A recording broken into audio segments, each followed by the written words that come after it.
Hi, everybody. I'm Sherry Hudson-Passy from the SLEEK Committee. And with me today, I've got two fabulous instructors. I have got Angela Packer-McGhie and I have got Karen Stanbary, and they have come to talk to us about their course, BCG Certification, Understanding and Meeting Standards. I'm very excited about this course, very, very excited about it. This will be the first time that you're teaching it. And so we want to learn all about it. So let's get started first by just, who is this course for? So I think it's for either anyone who is planning to apply for certification to make sure that they know what BCG is testing, what kind of standards we're trying to meet, and also anyone, even if they're not going to apply for certification, that wants to make sure that their work is that same level or quality, right?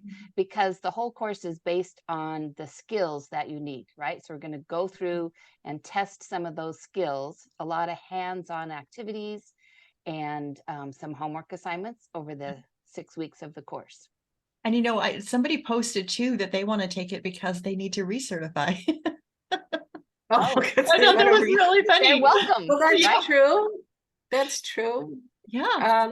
Yeah, recertification will be good. Also, those people who have almost their portfolio done, and now want to do a second pass at it, a second critical eye on it before they submit their final version. Because as we all go through the certification process, we're in one stage and we absorb information in one stage when we're trying to decide if we want to do this, and then we absorb information in another stage when we're in the middle of doing it and we learn so much, and then we absorb information at the end stage once we've already created those work products and really want to test our work products against the standards to be doubly sure that we've crossed every T and dotted every I. So it can appeal to a whole lot of people, but basically the bottom line is it appeals to people who want to make sure that their genealogical work products meet standards. That's the bottom line. Yeah. And one thing I want to note is we can't comment on any of their work products, whether they're, started, almost finished, in the middle. We can't give feedback. So that is not the point of this course. And yeah, that's what I wanted to say, right? So I think what you mean, Angela, is that we can't comment on the ones that they intend to submit to BCG. Exactly. But we can comment on the ones, that's why we've designed all of these wonderful exercises with case study practice that generically applies to everybody, and that you're going to get lots of comments on. So that's right. So as we go through, they'll say, oh yeah, I did a great job analyzing these records, or I did a great job resolving that conflict, or wow, I didn't do so great. I might need to practice this skill or polish up my own, before I submit it.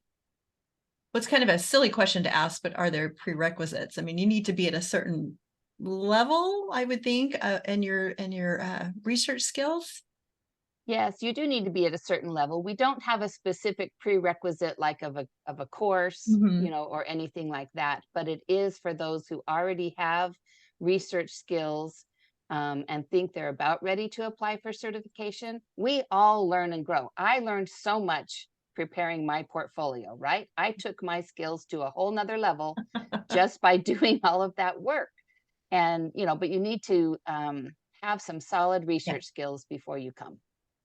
Exactly. So what's the format of the class going to be? So you did mention homework. There will be some homework assignments. We've designed the course so that each of those 6 weeks, it's a lot of hands-on exercises in class as well, right? We're going to do this by evaluating records, by giving you a case or a problem and having you draft up a little proof summary, by using a work sample and comparing it to the rubrics. So we know exactly what does it mean when this meets standards, or what does it mean if it only partially meets standards, right? So they understand what each of those categories would look like on a real piece of work. I like that. I like that a lot. It's all based on written work, because genealogy is meaningless if you can't write it down and communicate it, the evidence and the reasoning. So it's all based on written work. Great. Okay. I know that there's other instructors, right, in the class? Was it just, No, or is it just it's the two of Angela you? and Karen Okay, every for some session. reason I was thinking that there was somebody else. So see, my bad, but that's fine. We thought about that, but we have a specific way we want this taught. And so Yeah. actually we're both going to be in every session. It's not even one or the other. We will both be there every day, Wow. learning together and guiding the participants. It's a Wonderful. team teaching approach. Right. And that way we want to make sure we can refer back to things we've already taught without Yeah. duplicating it and Yeah. just making it a very streamlined approach, consistent message, using the rubrics, how you apply the rubrics, et Mhm. cetera, et cetera. Yes. Sounds Plus, we love teaching together. So You we're do. You gonna guys have We fun. do. do so well together.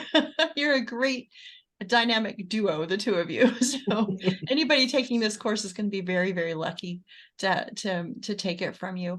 Now, I know there's other things that you would like to talk about with this class. What else would you like to add to encourage people and talk about what they're going to be experiencing when they take the course? Well, let me just Well, cover a topic. Oh, you want to go first?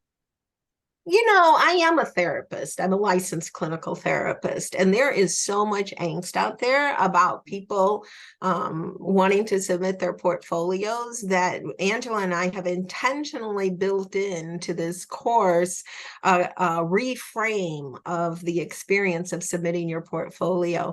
And we are going to be giving out tokens that people can celebrate that symbolize their small wins along the path to their portfolio. We want this to be reframed from an anxiety producing experience into something to celebrate the small Oh, I wins. love So that. that's unique. Yeah. Yes, I love that. That's great. And then What Angela, I you was had some things that you wanted to I say. was just yes, Yeah. sorry to talk on top of you. I was just going to say a few things that we're going to cover, major points, right? Evaluating information, correlating evidence, resolving conflicts, planning efficient research, writing a proof argument, and incorporating DNA.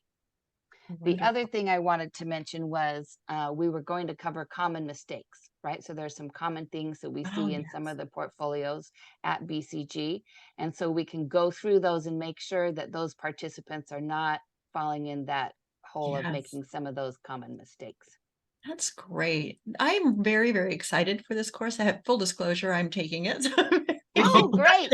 I'm very excited to get involved and take this course. And there's still time for people to get in and sign up and be part of this amazing first time that you'll be teaching it. And I'm sure it'll be taught again and again. And so I just want to thank you for coming and talking to us about it and let people know that they can get onto the SLIG webpage and register. It's not too late to take it and get involved with this. This is going to be a wonderful, wonderful class. I can already tell just by the things that you've been saying.